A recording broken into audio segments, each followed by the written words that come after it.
नमस्कार दोस्तों, आज की ये साखी सतगुरु नानक देव जी के समय की है, जब सतगुरु भाई मर्दाना जी के साथ एक ऐसे गांव में जा पहुंचे जहां पर ना तो अन्न होता था और ना ही आग थी। सदियों से वहां पर एक परंपरा चली आ रही थी कि वहां के लोग भेड़ के मांस को सूर्य की गर्मी में पकाकर खाते थे। तो आइए बड़े ही प्यार से आज की यह साखी शुरू करते हैं। साध संगत जी सतगुरु नानक भाई मर्दाना जी के साथ एक ऐसे नगर में जा पहुंचे जहां पर अन्न की पैदावार नहीं होती थी और ना ही वहां पर आग थी। तो वहां पर सदियों से यह परंपरा चली आ रही थी कि वहां के लोग मांस का सेवन करते थे। वह भेड़ के मांस को सूर्य की गर्मी में पकाकर खाते थे और अपने अतिथि को भी वह वही खिलाते थे। तो जब सतगुरु नानक उस नगर में गए तो सतगुरु एक वृक्ष के नीचे मालिक की याद में बैठ गए और मालिक के नाम का सिमरन करने लगे। तो सतगुरु को वहां पर बैठा देख एक व्यक्ति उनके पास आया और उसने देखा कि एक संत वृक्ष के नीचे बैठे हुए हैं और ईश्वर की भक्ति में लीन है। तो उसने सतगुरु के पास आकर उनको प्रणाम किया और वह सतगुरु से कहने लगा, है महात्मा जी, आप हमारे इस नगर में आए हैं और आप भूखे होंगे, तो मैं आपके लिए खाने का इंतजाम करता हूँ। तो ये सुनकर सतगुरु ने कहा कि जैसी तुम्हारी इच्छा हो वैसा ही करो। तो उसने भेड़ को मारा और मांस को पत्थर पर रखकर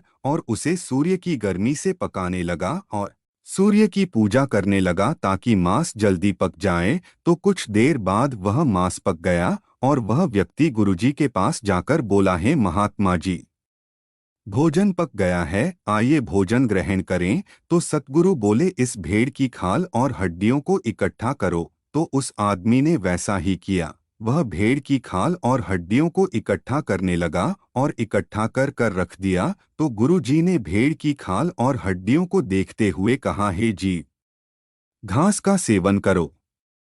तो हड्डियों के समूह और मांस ने वापस मिलकर उस भेड़ को पुनर्जीवित कर दिया और वह भेड़ घास खाने लगी। तो ये देखकर वह व्यक्ति हैरान हो गया और अचंभित हो उठा कि ऐसा कैसे हो गया। तो उसके बाद सतगुरु ने उसे कहा, हे मित्र, तुम नगर में जाओ और अपने नगर में जाकर किसी एक बड़े व्यक्ति को जाकर लेकर आओ और उसे कहो कि हम उसे बुला रहे हैं और कहो वह तुम्हें परमात्मा से अन्न और अग्नि दिलवाएंगे। तो उस आदमी ने वैसा ही किया जैसे सतगुरु ने उसे कहा था। वह नगर में गया और वहां जाकर अपने नगर के मुखी से कहने लगा, स्वामी, आज तो गजब हो गया, हमारे नगर में एक बहुत बड़े संत आए हैं और उन्होंने मरी हुई भेड़ को जिंदा कर दिया और यह सारा दृश्य मैंने अपनी आंखों से देखा है। तो यह सुनने के बाद वह व्यक्ति उसे कहने लगा कि तुम क्या कह रहे हो, ऐसा नहीं हो सकता, कोई मरकर भी कभी जीवित होता है, नहीं, मैं नहीं मानता कि ऐसा हुआ होगा।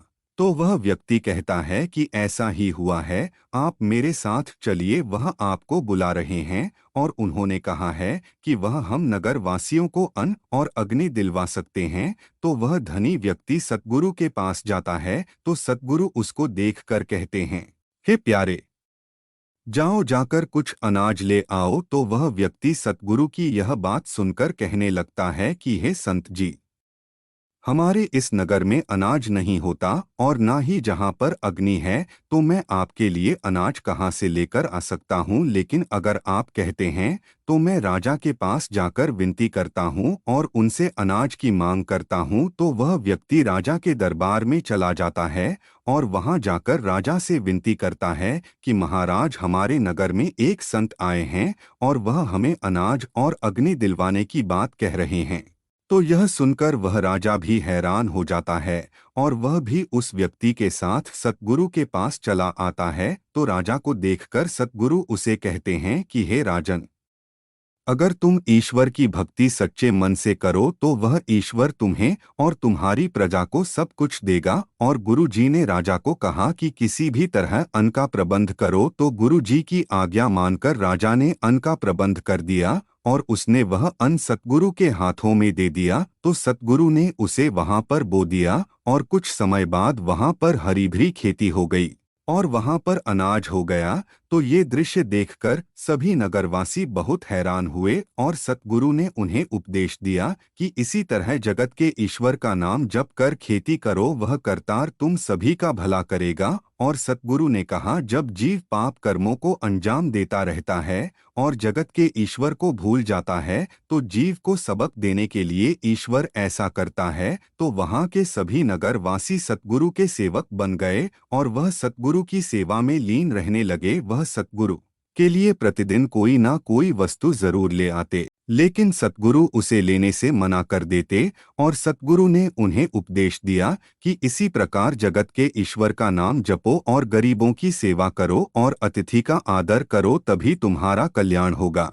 इस प्रकार सतगुरु ने उस भेड़ को जीवनदान देकर उस नगर वासियों को समझाया और उनके रहने खाने और जीने का तरीका ही बदल दिया। और वहां पर सतगुरु कुछ समय तक रहे और उसके बाद संसार का भला करते हुए सतगुरु आगे चले गए। तो साध संगत जी, इस साखी से हमें भी यही प्रेरणा मिलती है कि हमें भी मांस का सेवन नहीं करना है, क्योंकि हमारे संत महात्माओं ने शुरू से ही हमें मांस आदि वस्तुओं का सेवन करने से मना किया है। और संतों की कही गई हर बात में राज होता है। अगर वह हमें किसी वस्तु से दूर रहने के लिए कहते हैं तो उसमें भी हमारी ही भलाई होती है। और सतगुरु नानक अपनी वाणी में फरमाते हुए कहते हैं कि जो लोग इस बात पर बहस करते रहते हैं कि हमें मांस खाना चाहिए या नहीं खाना चाहिए, अगर खाना चाहिए तो क्यों खाना चाहिए, अगर नहीं खाना चाहिए तो क्यों नहीं खाना चाहिए, तो इसी बहस को देखते हुए सतगुरु नानक ने अपनी वाणी में फरमाया था,